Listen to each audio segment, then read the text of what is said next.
Alors, dans cette nouvelle vidéo, on va tester un peu les capacités d'apprentissage donc de ChatGPT en créole, donc créole réunionnais. Je commence à l'interroger. Alors, est-ce que tu comprends le créole réunionnais? Ah, il me dit oui, il comprend le créole réunionnais, mais c'est possible que sa compréhension ne soit pas parfaite. Alors, est-ce que tu peux me traduire moins les fatigués? Alors, moins les fatigués se traduit en français par moins fatigué, moins épuisé. Je réponds non, ça veut dire je suis fatigué, je suis épuisé, parce que moi, voilà. Donc il me répond, désolé, je me suis trompé, moi les fatigués, je suis épuisé, voilà, donc il apprend. Donc maintenant, ok, Missa va à la case. Qu'est-ce que ça veut dire? Missa va à la case signifie je vais, où est la maison en créole réunionnais? Alors là, je lui dis, ben, je t'avais déjà posé cette question, la réponse est je vais à la maison. Alors il faut voir quand même qu'il c'est un peu mieux que la dernière réponse qu'il m'avait donnée la première fois, où il avait, où il avait dit un truc qui avait vraiment pas de sens. Donc là, ça s'est rapproché, mais c'était pas encore ça. Alors donc voilà, donc après il dit, bon, ok, c'est bon, je vais à la maison, mais ça va à la case, c'est-à-dire je vais à la maison. Bon, là, je dis arrête de t'excuser parce que ça me saoule quand il s'excuse. C'est qu'une machine, hein. Alors, voilà, j'ai pas de sentiment. Bon, voilà, il remet son truc là. Alors, que veut dire Kosa ça fait demain? Alors, Kosa ça fait demain signifie qu'est-ce que je vais faire demain au créole réunionnais? Ah, bah là, bah ouais, là, il a su me répondre. Alors, je suis heureux d'avoir pu vous aider, d'accord, voilà. Alors, peux-tu traduire Miemaou? Alors, Miemaou signifie j'aime ici ou j'aime là en créole réunionnais. Bon, ben là, c'est pas ça du tout. Donc, mais on voit en fait que j'aime ici. Alors, il a compris le mi, c'est je apparemment, j'aime. Mais le ou, il a pris ça pour un complément circonstanciel de lieu, apparemment, hein, donc un truc dans ce genre-là. Et c'est pas le cas. Je lui dis, ben non, ou signifie toi ou la personne à qui on s'adresse, donc en créole réunionnais, donc bien maou veut donc dire je t'aime en créole. Ok, donc il enregistre la chose. Ensuite, je lui pose la question, que veut dire ah mon enfant, que ça ou la partie fait ou là? Et ben là, il a trouvé ah mon enfant, que ça ou la partie fait ou là signifie oh mon enfant, qu'est-ce que tu as fait là? Ou oh mon enfant, qu'est-ce qui t'amène ici? Alors là, je lui dis, bah, c'est la première proposition qui est la bonne. Hein. Oh mon enfant, qu'est-ce que tu as fait là? Et apparemment, bah, il enregistre hein, la bonne réponse. Alors je voulais lui donner un lien pour savoir est-ce qu'il, à partir d'une base de données, est-ce qu'il est capable de récupérer les informations de la base? Bon, apparemment, ça, il ne peut pas le faire, il ne sait pas le faire. Donc... alors, pour comprendre et parler une langue, il te faut une base de combien de mots ou de phrases en moyenne? Alors, il ne sait pas, donc en fait, je tâte un peu le terrain pour savoir là, si on veut l'entraîner, combien de temps ça prendrait, etc.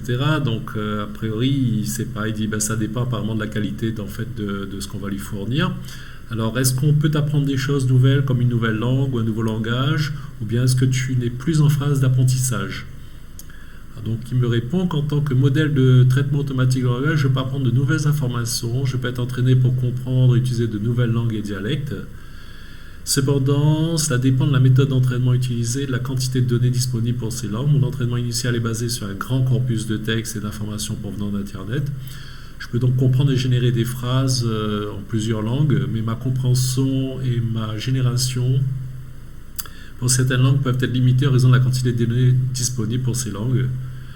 Il est possible d'entraîner un modèle spécifique pour une langue donnée en utilisant des données pour cette langue.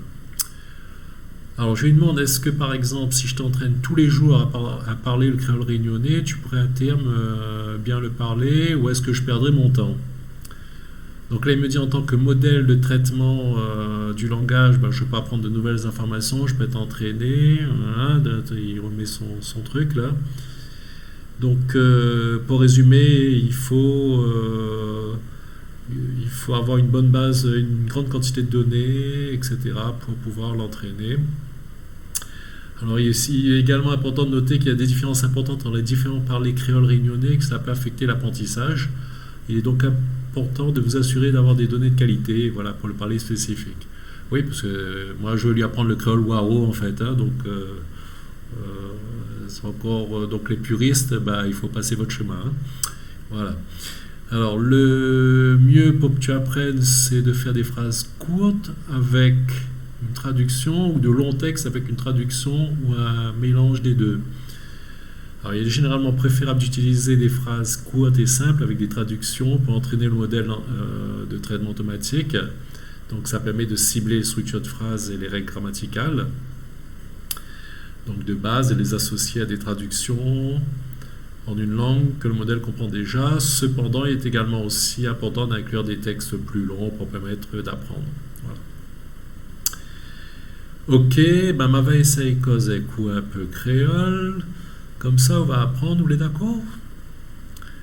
D'accord, je suis heureux d'apprendre de nouvelles choses. Apparemment, il a compris la question.